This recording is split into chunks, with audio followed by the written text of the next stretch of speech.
21-22 시즌 극적 챔스 진출에 성공한 토트넘. 이 시즌 손흥민이 EPL 득점왕을 차지할 만큼 뛰어난 활약을 보인 시즌이기도 한데요. 저번 시즌에는 유로파 컨퍼런스 리그에 나갔다 보니 이번 시즌 챔스 진출은 더더욱 값진 성과였죠. 그렇다고 토트넘이 항상 챔스 티켓을 노리기 위해 고군분투하던 팀은 아니었습니다. 리그 우승 경쟁을 하던 때도 있었고 챔스 우승을 목전에 두기도 했었죠. 그렇다면 지난 10년 동안 토트넘은 어떤 활약을 펼쳐왔을까요? 자, 그럼 토트넘 10년간의 성적 지금 바로 시작합니다. 이 시즌은 지난 시즌 4위를 했지만 챔스에 진출하지 못한 시즌인데요. 이전 시즌 6위를 기록한 첼시가 챔스 우승을 차지하면서 챔스에 진출해 토트넘의 챔스 티켓이 사라진 시즌이죠. 그러다 보니 당시 토트넘의 핵심 루카 모드리치가 팀을 떠나기도 했습니다. 그리고 감독이었던 해리 레드넵 감독을 경질하고 안드레 빌라스 보아스 감독을 선임했죠. 하지만 보강 역시 열심히 했던 시즌인데 무사 덴벨레, 위고 요리스, 얀 베르통원, 길필 시그루드손 등등을 영입했습니다. 그럼에도 토트넘은 리그에서 5위를 기록하며 한 계단 내려온 모습이었죠. 새로 부임한 감독 빌라스 보아스 가 선수단을 장악하는 모습을 보이지 못했는데 그래도 역시 베일의 존재는 남달랐습니다. 프리미어 리그에서만 33경기 21골 9도움을 기록하며 엄청난 모습을 보였죠. 그렇게 토트넘은 리그 5위 유로파 8강에서 시즌을 마무리했습니다. 이 시즌은 전 시즌 모드리치가 레알로 간 것에 이어 베일 역시 팀을 떠나 레알 마드리드로 가게 되었는데요. 그렇게 토트넘은 라멜라, 솔다도, 파울리뉴, 에릭센 등등을 영입하지만 시즌 초반 좋지 못한 모습을 보였습니다. 결국 빌라스 보아스 감독이 경질되고 팀 셔우드 감독이 부임하죠. 중간에 감독이 바뀌었고 베일이 팀을 떠나는 등 토트넘의 성적은 좋기 힘들었고 결국 리그는 또다시 한 계단 떨어진 6위 유로파 16강으로 시즌을 마쳤습니다. 그리고 시즌이 끝나고 팀 셔우드 감독이 경질되었죠. 지금의 토트넘을 만들어냈다고 평가받는 마우리시오 포체티노가 부임한 시즌인데요. 당시 사우스햄튼에서 엄청난 활약을 보여준 이후 토트넘에 부임했습니다. 사우스햄튼 시절에는 리그에서 돌풍을 일으키며 3위까지 올라갔던 적도 있었고 아담 랄라나, 루크쇼, 리키 램버트, 데안 로브렌을 스타크 플레이어로 등극시키는 등 엄청난 활약을 선보였죠. 이렇게 토트넘의 부임에 자신의 입맛에 맞게 팀을 개편해 나가기 시작한 포체티노. 이 시즌에는 벤 데이비스, 파지오, 스탄블리, 에릭 다이어, 델레알리를 영입했습니다. 그리고 이 시즌에 해리 케인의 돌풍에 힘입어 리그 5위, 리그컵 준우승이라는 성과를 거두었죠. 비록 챔피언스 리그 진출이라는 목표 달성에는 실패했지만 상대적으로 스쿼드가 더 뛰어난 첼시, 맨시티, 아스날, 맨유를 넘어서는 게 쉬운 일이 아니었다 보니 그래도 괜찮은 성적을 냈던 거였습니다.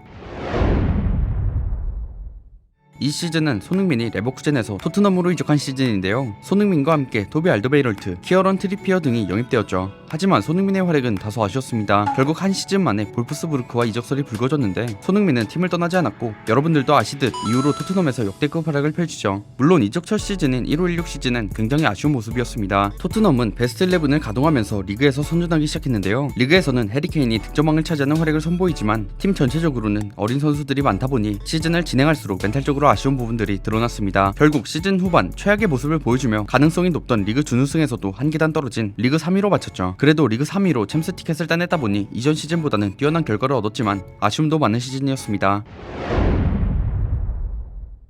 이 시즌 드디어 델레알리, 에릭센, 손흥민, 케인의 데스크 라인이 가동되었던 시즌입니다. 이들의 활약 덕에 시즌 중후반에 펼쳐진 첼시와의 우승 경쟁까지 이어졌는데요. 무엇보다 이 시즌의 토트넘은 홈에서 14연승 무패라는 홈 극강의 모습을 보여주며 더더욱 기대를 받았죠. 결국 토트넘은 2년 연속으로 프리미어 리그에서 좋은 순위를 보여주며 리그 2위로 시즌을 마무리 지었습니다. 팀의 프리미어 리그 커리어 사상 최고 순위를 경신한 것이죠. 아까 말씀드린 데스크 라인의 활약이 돋보였는데 델레알리는 2년 연속 PFA가 선정한 올해의 영플레이어로 선정되었고 크리스티안 에릭센이 시즌 중후반에는 날아다니는 활약에다가 해리 케인은 잦은 부상에도 불구하고 20골을 넘게 넣으며 역시 토트넘 최고의 골잡이임을 인증했습니다. 게다가 이전 시즌 부진했던 손흥민의 활약도 좋았었는데요. 이 시즌 초반에 그야말로 토트넘의 에이스로 활약했으며 그 이후에도 좋은 활약을 보여주면서 리그 내에서 10골 이상을 넣어 토트넘의 공격에 활기를 더했습니다. 그리고 그러한 활약을 바탕으로 9월과 4월 EPL 이달의 선수에 2번 선정되었죠. 이러한 공격진의 활약도 좋았지만 수비 역시 좋은 활약을 선보였는데요. 리그에서 36경기를 치러 2위를 확정지은 상황에서 무려 19경기나 클린시트를 기록했습니다. 게다가 이 기간 동안 한 경기 최다 실점은 단 2점에 불과했죠. 이러한 수비의 향상은 벨기에 센터백 듀오인 얀 베르통원과 토비 알더베이럴트의 활약이 상당했는데요. 게다가 새롭게 영입한 빅터 완야마가 3선에서 무사 덴벨레와 함께 상당한 합을 맞추면서 수비 안정화와 상당한 영향력을 주었습니다. 그리고 에릭 다이어 역시 멀티플레이어로서 활약을 선보였고 데니 로즈와 카일 워커의 풀백 라인의 활약은 훌륭했죠. 이처럼 젊은 선수의 활약에 팀을 2위로 끌어올리는 데 일조했습니다.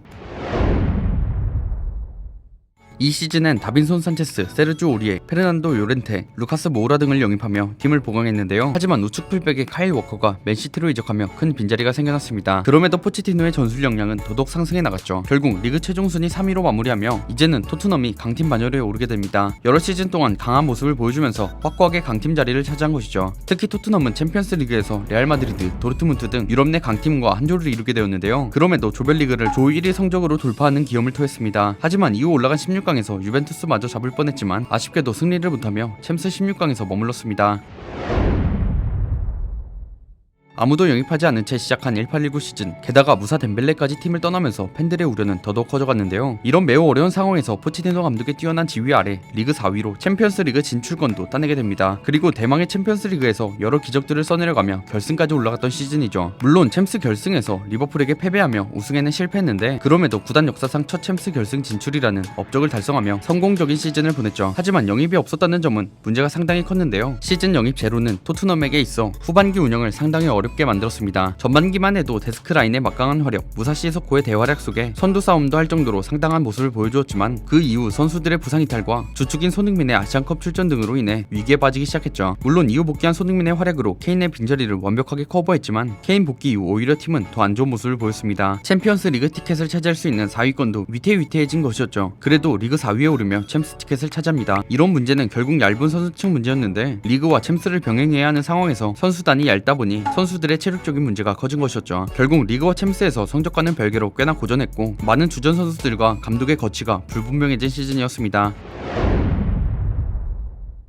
1819 시즌의 문제점을 보완하기 위해 큰돈을 들여 선수 보강에 나선 토트넘인데요. 탕규 은돈벨레를 약 900억 원에 영입했고 이 외에도 라이언 세세뇽, 지오반니 로셀소, 스티븐 베르바인 등을 영입했습니다. 하지만 트리피어와 요렌테, 로즈, 에릭센이 팀을 떠났죠. 그런데 여름 인적 시장에서 라이트백과 수미, 스트라이커 백업을 보강하지 못하면서 이 시즌 큰 문제로 다가왔는데요. 시즌 후반기에는 팀의 주전이었던 무사시 소코와 해리케인, 손흥민, 델레알리도 부상으로 이탈하자 토트넘은 매경기에 연패를 겪으면서 큰 어려움을 겪었습니다. 게다가 5년 동안 토트넘의 감독을 맡은 포체티노는 지난 시즌 챔스 준우승을 겪고 나서 부진에 빠지는데요. 팀을 제대로 통솔하지 못했고 결국 성적 부진 등의 이유로 경질됩니다. 그렇게 챔스 결승 이후 진행되던 포체티노의 리빌딩은 엄청난 실패로 끝났죠. 이어서 부임한 무리뉴가 나름의 반등을 성공했고 리그 최종 순위 6위로 16승 11무 11패 승점 59점을 기록합니다. 무려 0809 시즌 이후 11년 만에 가장 적은 승점을 거두는 수모를 겪은 것이죠. 이렇게 리그 6위로 1516 시즌부터 출전하던 챔스도 출전하지 못하게 됩니다. 게다가 컵 대회의 성적도 상당히 부진했는데 챔스 16강 에서 라이프치히에게 합산 스코어 0대4로 무력하게 탈락했고 FA컵에선 16강에서 리그 꼴찌였던 노리치 시티에게 떨어진 데다가 카라바오컵에서는 4부 리그 소속 폴체스터 유나이티드에게 밀려 충격적인 32강 탈락을 맞이했습니다. 그래도 무리뉴 감독이 팀을 잘 수습하여 중하위권으로 떨어져 있던 팀을 유로파권으로 이끌어 그나마 유로파 리그 진출권을 따낼 수 있었죠.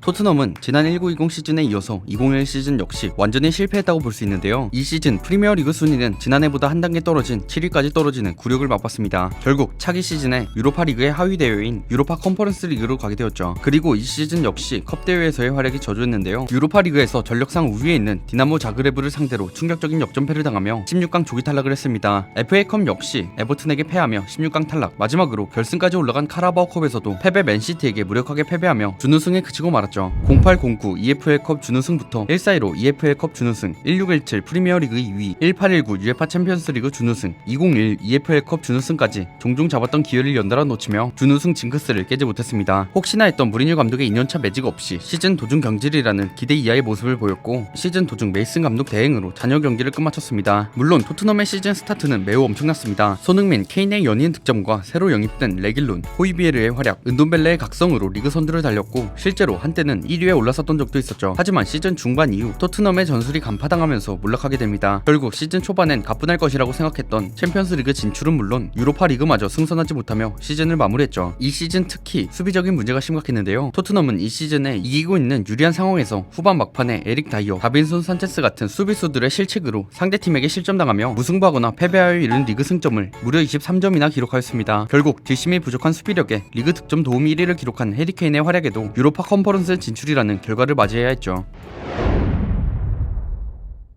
21-22 시즌 토트넘의 출발은 기대 반 걱정 반이었습니다. 파라티치 단장이 새로 부임했지만 무리뉴의 하위 호환격인 누누 산투라는 감독을 선임했다 보니 불안감이 커질 수밖에 없었죠. 물론 손흥민의 재계약과 로메로 등의 리그 베스트급 수비수를 영입한 것은 긍정적이었습니다. 그런데 해리케인의 이적 파동은 엄청난 혼란을 불러일으켰죠. 그래도 시작은 좋았습니다. 직전 시즌 리그 챔피언이었던 맨시티를 상대로 개막전 승리를 차지했죠. 이후 두 경기도 승리하며 3연속 승리를 차지했는데요. 하지만 이내 누누 감독의 실체가 드러납니다. 누누의 알 수 없는 전술로 인해 토트넘은 각종 공격 지표에서 꼴찌를 연달아 기록하며 추락했죠. 이 기간 동안 토트넘은 공격력 저하가 진짜 심각하게 보일 정도였습니다. 결국 10라운드 맨유전 대패를 당하면서 결국 누누를 경질하고 콘테를 선임하는데요. 이 선택은 21-21 시즌 토트넘의 가장 큰 전환점이었습니다. 콘테는 토트넘에서 주력으로 선보이지 않았던 3백 전술을 완전히 토트넘에 놓아들게 만들었죠. 특히 왼쪽 풀백으로서는 기대 이하의 모습을 보여줬던 벤 데이비스를 완벽한 왼쪽 스토퍼로 성공적으로 안착시켰습니다. 에릭 다이어 역시 수비 안정도를 높이는 데 도움을 줬죠. 게다가 부상당하기 이전까지 맷 도어티는 예전의 도어티가 맞나 싶을 정도로 환골탈태했습니다. 측면에서 딥라인 플레이메이커처럼 움직이며 많은 공격 포인트를 올렸죠. 그리고 겨울 이적 시장에서는 유벤투스에게 출전 기회를 보장받지 못하던 유망주인 데안 클루셉스키와 로드리고 벤탄쿠르를 영입해왔는데요. 이게 엄청난 수가 되었습니다. 클루셉스키는 손흥민, 케인에게만 집중되었던 공격에서 엄청난 활약을 하면서 팀의 공격력 극대화와 손흥민의 득점왕 등극과 케인의 부활에 상당한 공헌을 하였죠. 이 시즌 클루셉스키의 성적은 총 16경기 출전 5골 8도움으로 리그 경기의 절반도 소화하지 않은 선수치고는 엄청난 활약을 펼쳤습니다. 벤탄쿠르는 스킵이 부상으로 빠진 중원에서 호이비에르와 엄청난 시너지를 발휘하며 토트넘 중원이 투미들로도 충분히 버텨냈는데 큰 힘을 주었죠. 이러한 것에 힘입어 토트넘은 고득점 저실점의 경기를 엄청나게 이어갔고 결국 4위에 오를 수 있었습니다. 누누 시절 10경기 마이너스 7골득실을 기록했던 팀이 시즌을 골득실 플러스 29로 마무리하는 충격적인 반전을 보이면서 성공적인 시즌을 보냈습니다. 지금까지 토트넘 10년간의 성적을 알아보았는데요. 10년 동안 많은 일이 있었던 토트넘, 이 토트넘의 시즌 중 어떤 시즌이 가장 좋았는지 아니면 어떤 시즌이 가장 실패했는지 댓글로 많은 의견 부탁드리겠습니다. 그럼 저는 지금까지 월간베스트였습니다. 감사합니다.